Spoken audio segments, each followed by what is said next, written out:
Olá, seja bem-vindo ao canal Adeus Depressão. O tema de hoje é Tenho depressão, e agora? A depressão, além de apresentar uma série de sintomas característicos, também pode deixar as pessoas desoladas ou hesitantes em relação ao que fazer. Nesse vídeo, abordamos esses pontos em que o próprio transtorno se baseia para se fortalecer e crescer. Quando uma pessoa começa a se sentir mal, não são relevantes apenas os sintomas próprios da condição em questão. Nesse caso, os sintomas de depressão, mas também a apreensão que o conhecimento do diagnóstico pode causar. Por outro lado, se foi recebido um diagnóstico ou não, as pessoas que começam a apresentar sintomas depressivos podem ter medo de seus comportamentos, de suas cognições e reações. Nesse vídeo, apresentamos algumas chaves que podem nos ajudar a começar nossa batalha contra a depressão e sair vitoriosos. A depressão não é uma doença e nem algo incurável. O mais importante quando se trata de lidar com um transtorno depressivo é saber que precisamos querer nos livrar dele. A disciplina terá que ser maior do que a de tomar um ou outro medicamento e esperar. Psicofármacos, em certos casos, podem ser muito úteis se combinados com uma terapia psicológica, mas aí está a chave. A terapia, se decidirmos fazê-la, pode ser a ferramenta mais poderosa da qual dispomos para começar a nos sentir melhor e nos afastar do desespero, da tristeza ou da apatia. Portanto, a terapia é também uma mensagem de esperança para aqueles com depressão, uma vez que funciona. Diferentes correntes psicológicas propõem opções cientificamente validadas, testadas experimentalmente e postuladas como eficazes no tratamento da depressão. Portanto, embora não sintamos isso, é importante saber que é possível sair do estado depressivo e que não é preciso fazê-lo sozinho. O psicólogo conhece as ferramentas e terá um trabalho de ambos. Os desejos são criados, não aparecem sozinhos. Um dos sintomas mais notáveis da depressão é o abandono de atividades com motivação intrínseca. As atividades que antes agradavam são deixadas de lado sem serem substituídas, de modo que a pessoa gradualmente vai perdendo essas fontes de emoções positivas.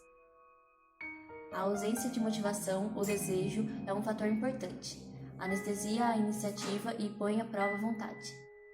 A pessoa com depressão se sente sem forças e por isso tenta economizá-las ao máximo. No entanto, sendo isso herança do modelo de pensamento em que fomos educados, a verdade é que os desejos podem ser criados. O fato de não existirem não significa que o que fazemos não deva ser feito.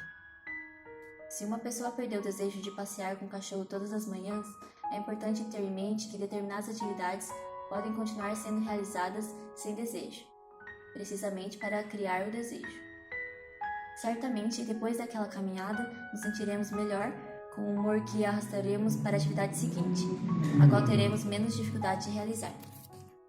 Nossa mente nem sempre protege nossos interesses. As pessoas com depressão podem perceber como seus pensamentos mudaram.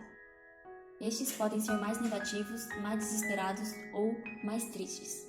Podem inundar o diálogo interno com frases que prejudicam bastante. Sem um tratamento, um trabalho de reestruturação cognitiva, por exemplo, é difícil perceber que esses pensamentos existem, mas, sobretudo, desarticulá-los e retirar-lhes sua validade. Como isso seria algo a ser tratado em terapia, não se espera que a pessoa com depressão saiba como fazê-la sozinha.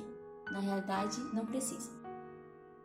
Não devemos acreditar em tudo que nossa cabeça diz, mesmo que pareça certo.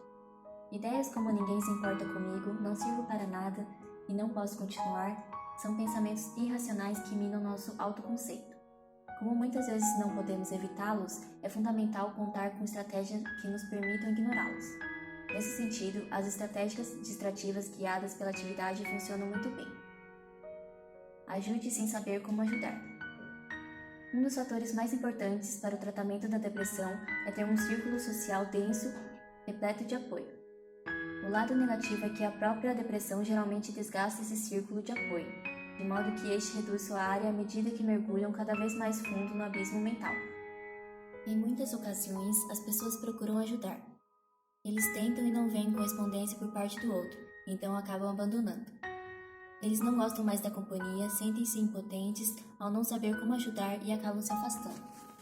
Por isso, é tão importante que, se fizermos parte desse círculo de uma pessoa com depressão, permanecemos em nosso lugar.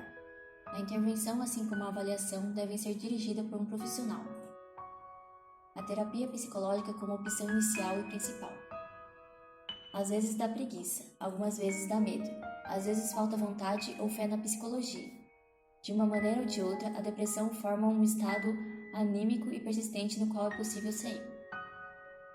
Embora existam casos em que há uma remissão espontânea, a verdade é que existem pessoas que podem viver com depressão por muitos anos, outras a vida toda.